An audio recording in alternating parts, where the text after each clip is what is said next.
Hello dear students, अगर आप भी 2025 में मैट्रिक का फाइनल एग्ज़ाम देने वाले हैं तो ये वीडियो आपके लिए। इस वीडियो में हम क्लास 10 के सोशल साइंस के कुछ इम्पोर्टेंट ऑब्जेक्टिव क्वेश्चन को कराने वाले हैं, जो कि सभी विषय का मिक्स प्रश्न रहेगा, जैसे history, political, geography, economics and आपदा प्रबंधक। ठीक है, तो चलिए स्टार्ट करते हैं। ओके, देखिए हमारा फर्स्ट प्रश्न कहता है राउरकेला लोहा इस्पात उद्योग हैं। राउरकेला लोहा इस्पात उद्योग हैं। ठीक है, ये लोहा फैक्ट्री है जो कि कहाँ पे है वो आपको बताना है। ठीक है, आप लोग कोशिश करेंगे कि साथ के साथ कमेंट करते चलें। ठीक है, कमेंट बॉक्स में ABC आपका ऑप्शन है, आप कोशिश करें कि आंसर बताने से पहले आप इसका आंसर दे दें कमेंट में। ठीक है, अगर आपको पता हो तो। ठीक है, तो देखिए आपका राइट आंसर हो जाएगा ऑप्शन नंबर ए हो जाएगा। ठीक है, उड़ीसा। राउरकेला लोहा इस्पात उद्योग जो है आपका वो उड़ीसा में पड़ता है। ठीक है, ऑप्शन नंबर ए हो जाएगा बिल्कुल करेक्ट आंसर, उड़ीसा। ठीक है, ओके नेक्स्ट देखते हैं। नेक्स्ट कहते हैं कार्ल मार्क्स की पुस्तक का नाम क्या है। कार्ल मार्क्स की पुस्तक का नाम क्या है। ठीक है, कार्ल मार्क्स के बारे में काफ़ी डिटेल से पढ़े हम लोग। अगर आप सब्जेक्टिव क्वेश्चन वाले वीडियो को देखेंगे तो उसमें आप लोग अच्छे से समझ जाएंगे। ठीक है, देखिए कार्ल मार्क्स का पुस्तक का नाम क्या है। देखिए ऑप्शन ए कहता है युद्ध और शांति, बी आपका दास कैपिटल और सी आपका कम्युनिस्ट मैनिफेस्टो। ठीक है, तो आप पढ़े थे कि दास कैपिटल किसका है, तो कार्ल मार्क्स का है। ठीक है, ये तो आपका सही हो जाएगा ऑप्शन नंबर बी। लेकिन कम्युनिस्ट मैनिफेस्टो ये भी आपका कार्ल मार्क्स का ही है। ठीक है, तो आपका ऑप्शन नंबर डी हो जाएगा इसका, बी एंड सी। ठीक है, दास कैपिटल और कम्युनिस्ट मैनिफेस्टो। ठीक है, ये दोनों आपका कार्ल मार्क्स का ही पुस्तक है। अगर पूछेगा कि युद्ध और शांति ये किसकी है, तो आप कहेंगे टॉल्स्टॉय का। ठीक है, टॉल्स्टॉय जिसकी रचना युद्ध और शांति है। ठीक है, ऑप्शन नंबर ये हो जाएगा ये आपका टॉल्स्टॉय की, और ये दोनों आपका कार्ल मार्क्स का। ठीक है, बढ़ते नेक्स्ट क्वेश्चन की ओर। ठीक है, देखिए नेक्स्ट देखते हैं। नेक्स्ट कहता है भारत में महिलाओं के लिए 50% आरक्षण की व्यवस्था निम्नलिखित में से किस स्थान में की गई है। ठीक है, भारत में जो महिलाओं को 50% आरक्षण मिलता है वह कौन से संस्था में मिलता है। ठीक है, लोकसभा में या राज्यसभा में या फिर पंचायती राज व्यवस्था में या फिर राज्य विधानसभा में। ठीक है, तो 50% जो आरक्षण आपको दिया गया है महिलाओं को, ये आपका पंचायती राज व्यवस्था में दिया गया है। ठीक है, ऑप्शन नंबर सी हो जाएगा इसका करेक्ट आंसर। और ये सब काफ़ी इंपॉर्टेंट प्रश्न एग्जाम में बार बार आता है। ठीक है, तो आप लोग बने रहें वीडियो के लास्ट तक। अगर आप चैनल पर नए हैं तो चैनल को सब्सक्राइब कर लीजिएगा, और वीडियो अच्छा लगे तो एक लाइक, एक प्यारा सा कमेंट जरूर कीजिएगा। ठीक है, नेक्स्ट देखते हैं। नेक्स्ट प्रश्न, नेक्स्ट कहता है ग्राम पंचायत का कार्यकाल कितना वर्ष होता है। ठीक है, जो ग्राम पंचायत के होते हैं उनका कार्यकाल कितना वर्ष का होता है। 4 वर्ष का होते हैं या फिर 5 वर्ष या 6 वर्ष या फिर 2 वर्ष। जो ग्राम पंचायत में आपका काम करते हैं, ग्राम पंचायत के जो रहते हैं उनका कार्यकाल कितना रहता है। ठीक है, यानी कि उनकी नौकरी कितनी दिन तक रहती है। ठीक है, तो आपका रहता है कितना, 5 वर्ष का रहता है। ठीक है, लगभग सभी का 5 वर्ष का ही रहता है। और आपका एक आदमी का रहता है जो सांसद रहते हैं उसका सिर्फ 6 वर्ष रहता है। ठीक है, याद रखेंगे, चाहे आपका प्रधानमंत्री पूछे या मुख्यमंत्री पूछे, सबका 5 वर्ष ही रहता है। ठीक है, नेक्स्ट देखते हैं। नेक्स्ट प्रश्न कहता है भारत में राजनीतिक दलों का चुनाव चिन्ह कौन आवंटित करवाता है। ठीक है, यानी कि कौन चुनाव चिन्ह देता है। जैसे कि बीजेपी का कमल छाप है, जैसे कि आप मतलब कोई भी पार्टी ले लीजिए, जैसे उसको चुनाव चिन्ह जो है वो कौन देता है। ठीक है, दल के नेता देते हैं या फिर भारत का संविधान देते हैं या फिर भारत सरकार खुद देती है या फिर चुनाव आयोग देती है। तो देखिए चुनाव जो कराता है वो आपका चुनाव आयोग ही कराता है। ठीक है, और चुनाव आयोग ही इनको चुनाव चिन्ह प्रदान करती है। ठीक है, तो ऑप्शन नंबर डी हो जाएगा आपका बिल्कुल correct answer, option number D चुनाव आयोग। ठीक है, नेक्स्ट देखते हैं। नेक्स्ट कहता है झारखंड राज्य का गठन कब हुआ। झारखंड राज्य का गठन कब हुआ था। ठीक है, ऑप्शन है आपका 1 नवंबर 2000 को, बी है आपका 9 नवंबर 2000 ईस्वी को, और सी आपका 15 नवंबर 2000 को या फिर 15 नवंबर। ठीक है, तो ये दोनों ऑप्शन आपका सेम ही लग रहा है, ये 2001 है। तो देखिए आपका राइट आंसर क्या होगा, पहले झारखंड जो था आपका बिहार में ही था। ठीक है, बिहार और झारखंड पहले सेम थे, और जो अलग जो हुआ था ये वो कब हुआ था ये आपको बताना है। ठीक है, तो आपका 55 नंबर का जो राइट आंसर हो जाएगा ऑप्शन नंबर सी हो जाएगा, 15 नवंबर 2000 को अलग हुआ था झारखंड। ठीक है, 15 नवंबर 2000 को। ठीक है, ऑप्शन नंबर सी हो जाएगा इसका करेक्ट आंसर। नेक्स्ट देखते हैं। नेक्स्ट कहता है भारतीय संविधान की 8वीं अनुसूची में कितनी भाषाओं को स्थान दिया गया है। हमारे भारतीय संविधान के अनुसार कितनी भाषाओं को मान्यता दी गई है, ठीक है। तो वो आपका कुल है 22 भाषा, ठीक है। ऑप्शन नंबर बी हो जाएगा इसका करेक्ट आंसर। आप लोग साथ के साथ कमेंट भी करते जाइएगा, अगर आपको पता है इसका आंसर तो आप लोग कोशिश करें कमेंट में जवाब देने का, ठीक है। नेक्स्ट देखते हैं। नेक्स्ट कहते हैं भारत में किस प्रकार की शासन प्रणाली है, संघीय और अध्यक्षीय है या फिर संघ और संसदीय प्रणाली है या फिर एकात्मक और अध्यक्षीय है या फिर एकात्मक और संघीय है, ठीक है। तो भारत में जो आपका शासन प्रणाली है वो आपका है संघ और संसदीय प्रणाली, ठीक है। संघ और संसद के द्वारा हमारा शासन यानी चलाया जाता है, ठीक है। ऑप्शन नंबर बी हो जाएगा इसका करेक्ट आंसर। नेक्स्ट देखते हैं। नेक्स्ट कहते हैं भारत में पहला नगर निगम कहाँ बना। भारत में जो पहली नगर निगम की स्थापना हुई थी वो कहाँ पर हुई थी, ठीक है। पटना में, मद्रास में या फिर नागपुर में या फिर बम्बई में, ठीक है। तो आपका जो राइट आंसर हो जाएगा ऑप्शन नंबर बी हो जाएगा मद्रास, जो कि आप चेन्नई भी कह सकते हैं, ठीक है। मद्रास की जगह आपको चेन्नई भी दे सकता है, ठीक है। अगर आपसे पूछे कि इसकी स्थापना कब हुई थी, ठीक है, नगर निगम की स्थापना कब हुई थी, तो आप कहेंगे 29 सितंबर, ठीक है। 29 सितंबर 1688 को 29 सितंबर 1688 को भारत में पहली बार नगर निगम की स्थापना की गई थी मद्रास यानी कि चेन्नई में, ठीक है।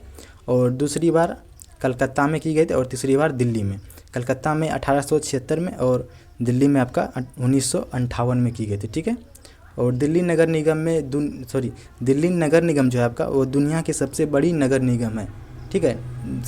मतलब दुनिया की सबसे बड़ी नगर निगम की संगठन है, वहाँ पे बहुत सारे लोग काम करते हैं, ठीक है, समझ गए। नेक्स्ट देखते हैं। नेक्स्ट कहते हैं भारत में मतदाता होने की न्यूनतम होना चाहिए यहाँ पे, ठीक है। न्यूनतम आयु क्या है, ठीक है। यानी कि जो भारत में जो वोट डालने के अधिकार है वो कितने वर्ष के बाद मिलता है, ठीक है। 16 वर्ष या 17 वर्ष या 18 वर्ष या फिर 21 वर्ष। तो अगर आप 18 वर्ष के हैं तो आप वोट डाल सकते हैं, ठीक है। तो ऑप्शन नंबर सी हो जाएगा 18 वर्ष, ठीक है। अगर आपका 18 वर्ष है तो आप वोटर कार्ड के लिए अप्लाई कर सकते हैं और वोट डाल सकते हैं, ठीक है। ऑप्शन नंबर हो जाएगा आपका सी, ठीक है। नेक्स्ट देखते हैं। नेक्स्ट कहता है लोकतंत्र का प्राण किसे कहा जाता है। लोकतंत्र का प्राण किसे कहा जाता है, राजनीतिक दल को, संविधान को या फिर न्यायपालिका को या फिर प्रेस को, ठीक है। Press means media. तो आपका जो लोकतंत्र का जो प्राण है वो आपका राजनीतिक दल है, ठीक है। ऑप्शन नंबर ए हो जाएगा इसका करेक्ट आंसर। राजनीतिक दल को लोकतंत्र का प्राण कहा जाता है, ठीक है। संविधान के प्रस्तावना को ही संविधान का आत्मा कहा जाता है, ठीक है। अगर आप पूछे कि संविधान का आत्मा किसे कहते हैं, प्राण और आत्मा में अंतर है, ठीक है। अगर प्राण पूछे लोकतंत्र का प्राण किसे कहेंगे तो राजनीतिक दल को। अगर पूछे कि संविधान का आत्मा किसे कहते हैं तो आप कहेंगे प्रस्तावना को, संविधान के प्रस्तावना को, ठीक है। नेक्स्ट देखते हैं। नेक्स्ट कहता है निम्नलिखित में कौन रबी फसल है। इनमें से कौन सा फसल रबी फसल है, ठीक है। ऑप्शन आपका ज्वार, बी है आपका जूट और सी आपका गेहूँ और डी आपका धान। देखिए रबी फसल उसको कहते हैं जो कि ठंड के शुरुआती में बोया जाता है, ठीक है, यानी रोपा जाता है। जैसे कि अभी के टाइम थोड़ा थोड़ा ठंड स्टार्ट होने वाला हो गया लगभग, ठीक है। तो अभी आपका गेहूँ हो गया कोई या फिर कोई दाल वगैरह हो गया, ठीक है, सरसों हो गया, दलहन खेती हो गया, ये सभी फसल अभी हो गया, ठीक है। तो ऑप्शन नंबर सी हो जाएगा इसका करेक्ट आंसर गेहूँ। नेक्स्ट प्रश्न। नेक्स्ट कहता है कि पूर्व मध्य रेल का मुख्यालय कहाँ स्थित है। पूर्व मध्य रेल का मुख्यालय कहाँ स्थित है। ऑप्शन ए आपका कोलकाता, बी आपका नई दिल्ली, सी आपका हजारीपुर और डी आपका बम्बई, ठीक है। तो आपका 62 नंबर का राइट आंसर हो जाएगा ऑप्शन नंबर सी हजारीपुर, ठीक है। हजारीपुर में इसका मुख्यालय है, ऑप्शन नंबर सी बिल्कुल करेक्ट हो जाएगा। नेक्स्ट देखते हैं। नेक्स्ट कहते हैं बिहार का शोक किस नदी को कहा जाता है।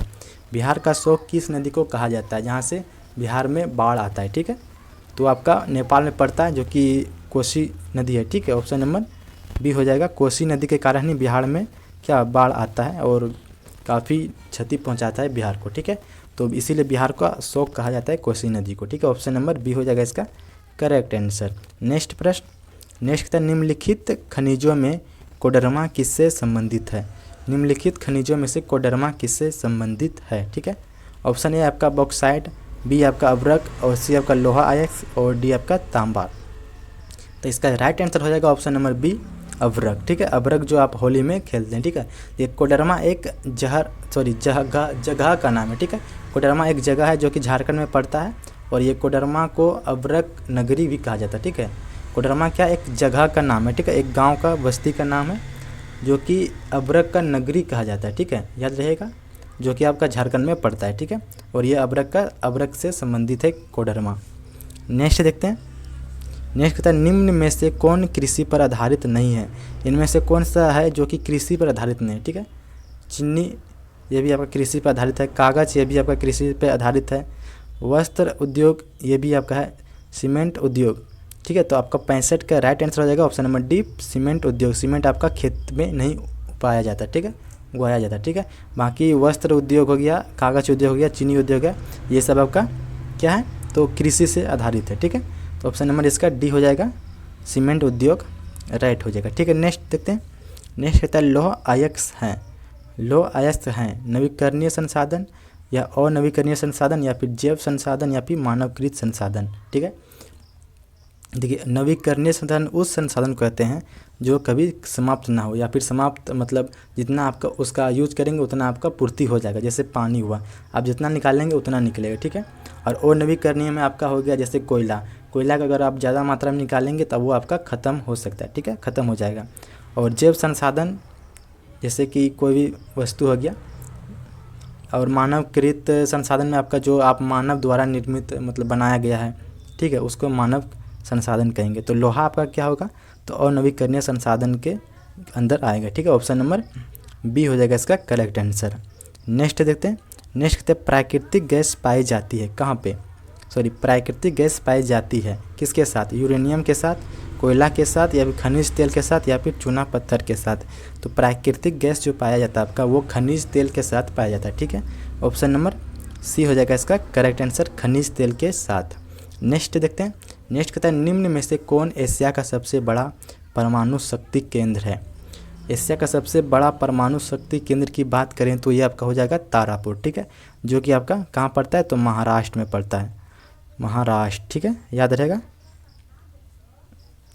ऑप्शन नंबर ए हो जाएगा तारापुर। ये आपका एशिया का, अगर आप भारत से अगर पूछे कि भारत में सबसे बड़ा परमाणु शक्ति केंद्र तो मतलब तारापुर हो जाएगा, और एशिया पूरे एशिया में सबसे बड़े हैं। ठीक है, तो एशिया पूछे या फिर भारत पूछे तो आपका आंसर आपका तारापुर ही होगा। ठीक है, नेक्स्ट देखते हैं। नेक्स्ट कहता है निम्नलिखित उद्योगों में से कौन सार्वजनिक क्षेत्र से संबंधित है। निम्नलिखित उद्योगों में से कौन सार्वजनिक क्षेत्र से संबंधित है। जेके सीमेंट उद्योग, टाटा लोहा एवं इस्पात उद्योग, या फिर बोकारो लोहा इस्पात उद्योग, या फिर रेडमल वस्त्र उद्योग। देखिए सार्वजनिक क्षेत्र से संबंधित यह है कि सार्वजनिक क्षेत्र कैसे कहेंगे, जो सरकारी हो। ठीक है, तो इनमें से जो उद्योग हैं वो आपका सरकारी, बोकारो का लोहा जो कि इस्पात उद्योग है ये आपका सरकारी है। ठीक है, जो कि इंदिरा गांधी के नेतृत्व में इसकी स्थापना की गई थी। ठीक है, जो कि रूस के मतलब बोले तो मिला के किया गया था इसका स्थापना। ठीक है, ऑप्शन नंबर सी हो जाएगा इसका बोकारो लोहा इस्पात कंपनी आपका सार्वजनिक क्षेत्र से संबंधित है, यानी कि ये सरकारी है। ठीक है, नेक्स्ट देखते हैं। नेक्स्ट कहते हैं कि फाल्टा विशेष आर्थिक क्षेत्र कहाँ स्थित है। फाल्टा विशेष आर्थिक क्षेत्र कहाँ स्थित है, बिहार में है, पंजाब में है, या फिर केरल में है, या फिर ओडिशा में। तो आपका फाल्टा विशेष आर्थिक क्षेत्र जो आपका स्थित है ये आपका है पश्चिम बंगाल में। ठीक है, पश्चिम बंगाल हो जाएगा, ऑप्शन नंबर बी हो जाएगा इसका करेक्ट आंसर। फाल्टा हुगली नदी के किनारे मतलब बसा है। ठीक है, जो कि निर्यात के लिए प्रसिद्ध है, यानी कोई भी सामान लेगा जाता है और लाया जाता है। ठीक है, पानी के द्वारा नदी में बना है। कौन सी नदी, तो हुगली नदी। ठीक है, नेक्स्ट देखते हैं। नेक्स्ट कहते हैं बिहार में सर्वाधिक आबादी किस जिले में है। बिहार में सबसे ज़्यादा आबादी जो है आपका वो पटना में है। ठीक है, ऑप्शन नंबर सी हो जाएगा, और पटना ही सबसे ज़्यादा प्रति व्यक्ति आय वाला राज्य है बिहार में। ठीक है, जिला है। ठीक है, बिहार में। ठीक है, नेक्स्ट देखते हैं। नेक्स्ट कहते हैं विश्व व्यापार संगठन का मुख्यालय कहाँ है। विश्व व्यापार संगठन का मुख्यालय कहाँ है, जेनेवा में, पेरिस में, न्यूयॉर्क में, या फिर वाशिंगटन में। ठीक है, तो विश्व व्यापार का संगठन यानी कि WTO का मुख्यालय आपका जेनेवा में पड़ता है। ठीक है, ऑप्शन नंबर ए हो जाएगा इसका जेनेवा। ठीक है, ऑप्शन नंबर ए बिल्कुल करेक्ट हो जाएगा। नेक्स्ट देखते हैं। नेक्स्ट प्रश्न कहता है कि महासागर की तली पर होने वाले कंपन का परिणाम है। यह आपका आपदा प्रबंधक का प्रश्न है। ठीक है, जो महासागर के अंदर में यानी कि कंपन होता है उसको क्या कहते हैं? भूस्खलन कहते हैं, चक्रवात कहते हैं, या फिर सुनामी कहते हैं, या फिर इनमें से कोई नहीं? तो जो महासागर के अंदर में आता है यानी समुद्र के अंदर में कंपन होता है उसको हम सुनामी कहते हैं। ठीक है, ऑप्शन नंबर सी हो जाएगा इसका करेक्ट आंसर। नेक्स्ट देखते हैं। नेक्स्ट कहता है आर्थिक विकास का तीसरा क्षेत्र क्या है? देखिए ये प्रश्न काफ़ी इंपॉर्टेंट है, ये कई तरह से पूछे जाते हैं। ठीक है, पहला क्षेत्र, दूसरा क्षेत्र और तीसरा क्षेत्र, ये तीनों में से एक आपका प्रश्न बनता है हर एग्जाम में। ठीक है, तो देखिए आर्थिक विकास का तीसरा क्षेत्र की बात करें तो ये आपका हो जाएगा सेवा क्षेत्र। ठीक है, सेवा बोले तो नौकरी, जॉब। ठीक है, ऑप्शन नंबर डी हो जाएगा। लेकिन अगर आपके दूसरा पूछे कि आर्थिक विकास का दूसरा क्षेत्र क्या है तो उसमें आप उद्योग डाल सकते हैं। ठीक है, उद्योग जितने भी हैं, फैक्ट्री हो गया, उद्योग, कारखाना, ये सब आपका बिजनेस, ये सब आपका आर्थिक विकास का दूसरे क्षेत्र में आएंगे। और पहले क्षेत्र पूछे तो आप कृषि मारेंगे। ठीक है, अगर आर्थिक विकास का पहला क्षेत्र पूछे तो आप कृषि में टिक करेंगे। ठीक है, अगर तीसरा क्षेत्र पूछे तो सेवा क्षेत्र यानी कि सर्विस, जॉब। ठीक है, नेक्स्ट देखते हैं। नेक्स्ट कहता है कि सुदूर संवेदी उपग्रह जो कि रिमोट सेंसिंग उपग्रह का उपयोग होता है किसमें? दूरसंचार के लिए, मौसम विज्ञापन के लिए, संसाधन की खोज के लिए, या फिर दूरदर्शन के लिए। ठीक है, तो ये जो आपका मशीन है ये आपका होता है यूज संसाधन की खोज के लिए। ठीक है, जो कि ज़मीन के नीचे दबे हुए हैं संसाधन, जैसे कोयला, पेट्रोलियम, ये सब, सोना चांदी वगैरह, ये इससे पता लगा जाता है। ठीक है, ऑप्शन नंबर हो जाएगा इसका सी हो जाएगा करेक्ट आंसर। नेक्स्ट देखते हैं। नेक्स्ट प्रश्न। नेक्स्ट कहते हैं मानव जनित आपदा है, इनमें से कौन सा आपदा है जो कि मानव के द्वारा किया गया? ठीक है, देखो बाढ़ तो आपका प्राकृतिक आपदा हो गया, भूकंप ये भी प्राकृतिक है, सुनामी भी आपका प्राकृतिक है, लेकिन आतंकवाद आपका मानव जनित होगा। ठीक है, ऑप्शन नंबर सी हो जाएगा, यानी कि जो मानव के द्वारा किया गया उसको हम मानव जनित आपदा कहेंगे, जैसे आतंकवाद आपका मानव जनित आपदा के अंदर आएगा। ठीक है, नेक्स्ट देखते हैं। नेक्स्ट प्रश्न कहते हैं भारत में योजना आयोग का गठन किया गया है कब? भारत में योजना आयोग का गठन कब किया गया था? ऑप्शन ए आएगा, ऑप्शन ए आपका 15 मार्च 1950 को, बी है 15 सितंबर 1950 को, सी आपका 15 अक्टूबर 1950 को, या फिर डी इनमें से कोई नहीं। तो आपका 77 का राइट आंसर हो जाएगा ऑप्शन नंबर ए 15 मार्च 1950 को। ठीक है, 15 मार्च 1950 को योजना आयोग का गठन किया गया। ठीक है, और योजना आयोग को भंग करके नीति आयोग को लागू किया गया, ये भी आप याद रखेंगे। ठीक है, 2015 में 1 जनवरी 2015 को योजना आयोग को ख़त्म करके नीति आयोग को स्थापित किया गया। ठीक है, ये भी आप याद रखेंगे। ठीक है, आपसे ये भी प्रश्न पूछ सकता है कि योजना आयोग को भंग करके कौन सी आयोग बनाया गया, तो आप कहेंगे नीति आयोग। ठीक है, 1 जनवरी 2015 को मोदी जी के द्वारा निर्माण किया गया। ठीक है, गठन किया गया। नेक्स्ट देखते हैं। नेक्स्ट कहता है भारत की वित्तीय राजधानी किस शहर को कहा जाता है? भारत की वित्तीय राजधानी की बात करें तो ये आपका बम्बई हो जाएगा, ऑप्शन नंबर ए हो जाएगा इसका करेक्ट आंसर। ठीक है, बम्बई। ओके, नेक्स्ट देखते हैं। नेक्स्ट कहता है आर्थिक विकास संबंधित है किससे? परिणात्मक परिवर्तन से, गुणात्मक परिवर्तन से, या फिर ए और बी दोनों, या इनमें से कोई नहीं।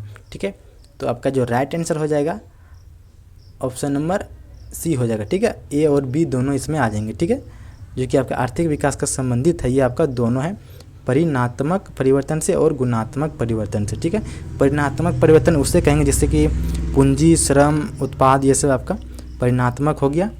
ठीक है, और गुणात्मक मतलब जैसे आपके पास जो भी धन है वो आपका परिणात्मक हो गया, और जो भी आपके पास मतलब नॉलेज है, बुद्धि है आपके पास, आपके अंदर जो भी एक्सपीरियंस है वो आपका गुणात्मक हो गया। ठीक है, तो आर्थिक विकास से संबंधित ये आपका दोनों हो गया। ठीक है, तो ऑप्शन नंबर सी हो जाएगा इसका करेक्ट आंसर। ओके, नेक्स्ट देखते हैं। नेक्स्ट कहेंगे कि नेक्स्ट कहता है कि भारत में उपभोक्ता संरक्षण कानून कब लागू हुआ? भारत में उपभोक्ता संरक्षण कानून लागू कब हुआ था? ठीक है, तो ऑप्शन आपका ए है 1968 में, बी है 1986, और सी आपका 1984, और डी आपका 1976। ठीक है, तो आपका 80 का राइट आंसर हो जाएगा option number B, option number B. ठीक है, 1986 की। ठीक है, अगर आपसे पूछे कि उपभोक्ता दिवस कब मनाया जाता है, ठीक है, तो आप कहेंगे 15 मार्च को। ठीक है, यानी कि विश्व उपभोक्ता दिवस 15 मार्च को मनाया जाता है। अगर आपसे पूछे कि भारत में कब मनाया जाता है उपभोक्ता दिवस, तो आप कहेंगे 24 दिसंबर को। 24 दिसंबर भारत में और 15 मार्च पूरे वर्ल्ड में। ठीक है, याद रहेगा। नेक्स्ट देखते हैं। नेक्स्ट कहता है निम्नलिखित में से क्या नई आर्थिक नीति का अंग नहीं है? इनमें से कौन सा है जो कि आर्थिक नीति का अंग नहीं है? ठीक है, निजीकरण, वैश्वीकरण, राष्ट्रीयकरण या फिर उदारीकरण। तो आपका 81 का राइट आंसर हो जाएगा ऑप्शन नंबर सी, राष्ट्रीयकरण। राष्ट्रीयकरण है आपका नई आर्थिक नीति का अंग नहीं है। ठीक है, ऑप्शन नंबर सी हो जाएगा करेक्ट आंसर। नेक्स्ट है प्रश्न, नेक्स्ट है भारत में करेंसी नोट कौन जारी करता है? यानी भारत में जो नोट जारी करते हैं, पैसे जारी करते हैं, वो कौन जारी करता है? वित्त विभाग करते हैं, वाणिज्यिक बैंक करते हैं या फिर रिजर्व बैंक ऑफ इंडिया करते हैं या फिर इनमें से कोई नहीं। तो आपका 82 का राइट आंसर हो जाएगा option number C, reserve bank of India. ठीक है, RBI। नेक्स्ट देखते हैं, नेक्स्ट प्रश्न कहता है किसने कहा मुद्रण वह है जो मुद्रा का कार्य करती है? ये आपका किसने कहा था? ठीक है, तो ये जो कहा था आपका हार्वर्ड विल्सन ने कहा था। ठीक है, हार्वर्ड विल्सन और वाकर ने। ठीक है, वाकर। ऑप्शन नंबर डी हो जाएगा इसका करेक्ट आंसर, यानी कि पैसा हुआ है जो कि पैसे का कार्य करे। ठीक है, नेक्स्ट देखते हैं, नेक्स्ट कहते हैं भारत की आर्थिक व्यवस्था कैसी है? भारत में आर्थिक व्यवस्था कैसी है? तो आपका मिश्रित है। ठीक है, यानी कि हमारे यहाँ पे क्या है, तो पूंजीवादी भी है, समाजवादी भी है, साम्यवादी, यानी कि सभी का मिश्रण पाया जाता है। ठीक है, गरीब अमीर सभी प्रकार के हैं। ठीक है, तो ऑप्शन नंबर डी हो जाएगा इसका करेक्ट आंसर, मिश्रित अर्थव्यवस्था है। ठीक है, नेक्स्ट कहता है विकासशील देशों में कार्यशील जनसंख्या अधिकांश संलग्न है। विकासशील देशों में कार्यशील जनसंख्या अधिकांश संलग्न है किसमें? कृषि क्षेत्र में, औद्योगिक क्षेत्र में या फिर सेवा क्षेत्र में या फिर इनमें से सभी। ठीक है, तो आपका 85 का राइट आंसर हो जाएगा ऑप्शन नंबर सी, सेवा क्षेत्र। ठीक है, सेवा क्षेत्र बोले ऑप्शन नंबर सी हो जाएगा, यानी कि नौकरियों में। ठीक है, नेक्स्ट प्रश्न, नेक्स्ट था निम्नलिखित में से कौन बहुराष्ट्रीय कंपनी है? यानी कि वैसा कंपनी जो एक से यानी कि दो या दो से अलग देशों में उसका फैक्ट्री लगा हो। ठीक है, वह इनमें से कौन है? ठीक है, तो फोर्ड मोटर्स ये भी आपका बहुराष्ट्रीय कंपनी है, सैमसंग ये भी आपका बहुराष्ट्रीय कंपनी है, कोको कोला ये भी आपका बहुराष्ट्रीय कंपनी है। तो आपका right answer option number D हो जाएगा, इनमें से सभी।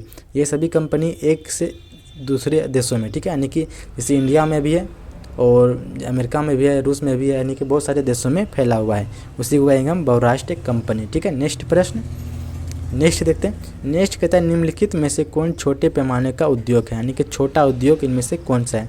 चीनी उद्योग ये आपका बड़ा उद्योग हो गया, कागज उद्योग ये भी आपका बड़ा उद्योग हो गया। तो ये आपका ऑप्शन है सी, आपका खिलौना उद्योग। खिलौना उद्योग आपका ये छोटे पैमाने का उद्योग है। ठीक है, आप चाहें तो खिलौना घर पे भी बना सकते हैं। ठीक है, यानी कि छोटी सी जगह में। नेक्स्ट प्रश्न, नेक्स्ट है भारत का प्रथम तेल शोधक कारखाना स्थित है। ये काफ़ी इंपॉर्टेंट प्रश्न है और काफ़ी बार पूछा गया सब प्रश्न है। ठीक है, तो देखिए भारत का जो प्रथम तेल शोधक कारखाना है वो आपका डिगबोई में। ठीक है, डिगबोई ऑप्शन नंबर सी है, ऑप्शन नंबर सी हो जाएगा इसका करेक्ट आंसर, डिगबोई। ओके, जो कि असम में पड़ता है। ठीक है, असम, अगर पूछे कि डिगबोई कहाँ पे है तो असम में है। ठीक है, नेक्स्ट प्रश्न, नेक्स्ट कहता है एक समाजवादी अर्थव्यवस्था में सर्वाधिक बल किस पर दिया जाता है? एक समाजवादी अर्थव्यवस्था में सर्वाधिक बल किस पर दिया जाता है? आर्थिक स्वतंत्रता पर, उत्पाद कुशलता पर या फिर अधिकतम लाभ अर्जन पर या फिर लोक कल्याण पर? तो एक समाजवादी अर्थव्यवस्था जो बल देता है आपका, वो देता है आपका लोक कल्याण के ऊपर। ठीक है, तो ऑप्शन नंबर डी हो जाएगा इसका करेक्ट आंसर। नेक्स्ट कहते हैं भारतीय योजना आयोग के प्रथम अध्यक्ष कौन थे? भारतीय योजना आयोग के प्रथम अध्यक्ष कौन थे, जो कि 1950 में इसका गठन किया गया था। ठीक है, तो इसके जो प्रथम अध्यक्ष थे तो वो आपका थे पंडित जवाहरलाल नेहरू। ठीक है, Pandit Jawaharlal Nehru, option number C हो जाएगा इसका करेक्ट आंसर। ठीक है, और योजना आयोग कब गठन किया गया था? तो 15 मार्च 1950 को। ठीक है, ये भी आप याद रखेंगे। नेक्स्ट कहता है कि नरेगा कार्यक्रम के नाम पर के साथ किस व्यक्ति का नाम जोड़ा गया है? नरेगा कार्यक्रम यानी किसने शुरू किया था? ठीक है, मनमोहन सिंह, मोरारजी देसाई या फिर मुरली मनोहर सिंह जोशी या फिर महात्मा गांधी? देखिए नरेगा कार्यक्रम जो के साथ जो नाम जुड़ा हुआ है, यानी कि जिसने स्टार्ट किया था, वो आपका है महात्मा गांधी। ठीक है, ऑप्शन नंबर डी हो जाएगा इसका correct answer, Mahatma Gandhi. Okay, next देखते हैं, नेक्स्ट कहता है भारत में किस राज्य की प्रति व्यक्ति आय सर्वाधिक है? ठीक है, यानी कि किस राज्य में सबसे ज़्यादा लोग पढ़े लिखे हैं, यानी कि ज़्यादा पैसा कमाते हैं, कौन सी राज्य? ठीक है, बिहार ये तो आपका पिछड़ा राज्य में आता है, पंजाब ये भी नहीं, हरियाणा ये भी नहीं, तो आपका हो जाएगा ऑप्शन नंबर डी हो जाएगा। ठीक है, गोवा। जो कि आपका 1 नंबर पे चल रहा है अभी गोवा, ठीक है। और 2 नंबर पूछेगा तो अब कर्नाटक, ठीक है। नेक्स्ट देखते हैं। नेक्स्ट कहता है भारतीय मुद्रा बाजार में किस प्रकार के ऋणों का लेन देन होता है। भारत मुद्रा बाजार में किस प्रकार का ऋण लेन देन होता है, ठीक है। अल्पकालीन, दीर्घकालीन या फिर ये भी दोनों या फिर इनमें से कोई नहीं। अल्पकालीन मतलब कम समय के लिए, दीर्घकालीन मतलब लंबे समय के लिए, ठीक है।